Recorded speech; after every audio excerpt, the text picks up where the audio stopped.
Yotox anti-moustique mooy aar mag ak ndaw ci bépp matu-matu yoo am na booy piis ci rido yére ak moustiquaire ak booy diw ci yaram. Val d'Afrique moo leen di may seen journal de la santé. dal leen ak jàmm nit ku ne war naa moytandi te di gën a aar boppam ndax moytandi li ñuy duppee traumatisme crânien bépp gàllankoor boo xamante ni mën na tax ba ñu am ay complications ci wàllum yuur yi ak lu laaleeg bopp bi. traumatisme crânien googee nag mën na bàyyeekoo nga am ab choc wala nga def accident wala daanu wala sax nga jot ab dóor bu métti ci bopp bi. bu dee léeg-léeg nit ki coup bi mu jot ci bopp bi dafa jéggi dayo mën na ko def nag mu dugg ci coma wala sax mu jural ko ay jafe-jafe ci wàllum bopp bi. ñu teewlu leeral yu professeur Momar Kodeba di neurochirurgien di jiite service bu neurochirurgie bu centre hospitalier bu Fann. traumatisme crânien mooy ab feebar boo xam ni dara mooy jóge ci biti ñëw dal ci bopp te bopp bi mooy aar yuur gi ci suuf. yuur gi mooy tax nit di jóg di dem di déplacé wu di yëg li ñu koy def ak yeneen importance la. donc cerveau lu am importance la parce que moom moo téye yëpp daanaka. su fekkee ni nag nit ki dafa am accident bopp bi dal fenn wala ñu dóor ko ci bopp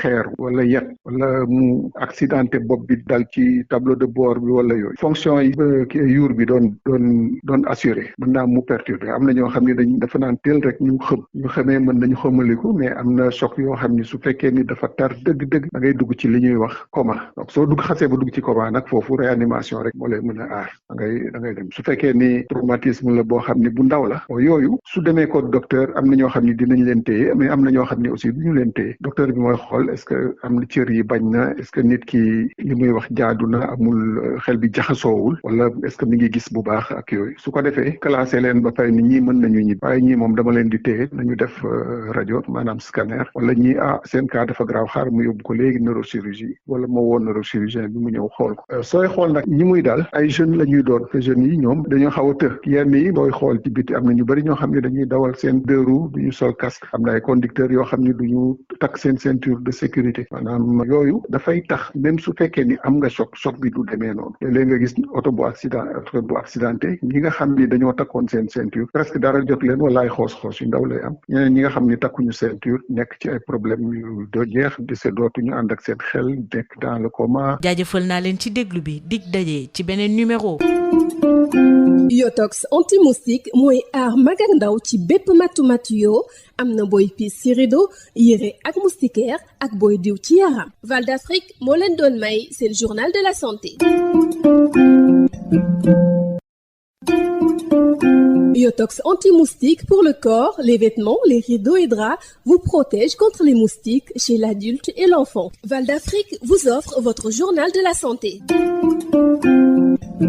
Bonjour, attention, la tête est fragile, il faut bien la protéger pour éviter un traumatisme crânien qui peut provoquer des complications neurologiques. Le traumatisme crânien découle le plus souvent d'un choc, d'un accident, d'une chute ou même d'un violent coup reçu à la tête. Si le coup est aussi violent, la personne peut faire un coma ou avoir des troubles. Écoutons le professeur Momar Kodeba, neurochirurgien, chef du service de neurochirurgie du centre hospitalier de Fann. Un traumatisme crânien est une sorte d'agression du crâne et par conséquent du cerveau, parce que le crâne protège le cerveau. Cela peut être dû à un accident de la voie publique, ça peut être dû à un projectile qu'on reçoit sur la tête, ça peut être un gros coup de bâton ou de pierre qu'on reçoit sur la tête. Mais dans tous les cas, c'est une force qui s'applique brutalement sur le crâne et cette force est transmise au niveau du cerveau. Tout ça peut donner maintenant des complications neurologiques, une perte de connaissance. Le choc est très violent, un coma,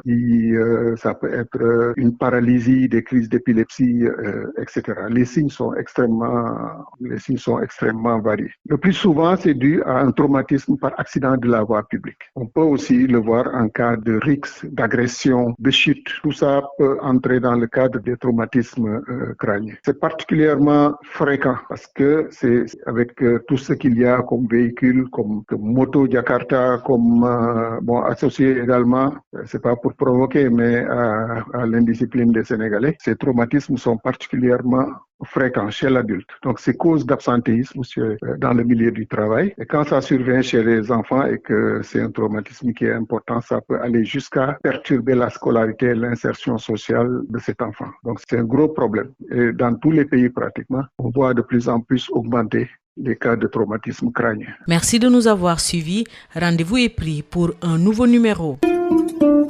Yotox anti-moustique pour le corps, les vêtements, les rideaux et draps vous protège contre les moustiques chez l'adulte et l'enfant. Val d'Afrique vous a offert votre journal de la santé.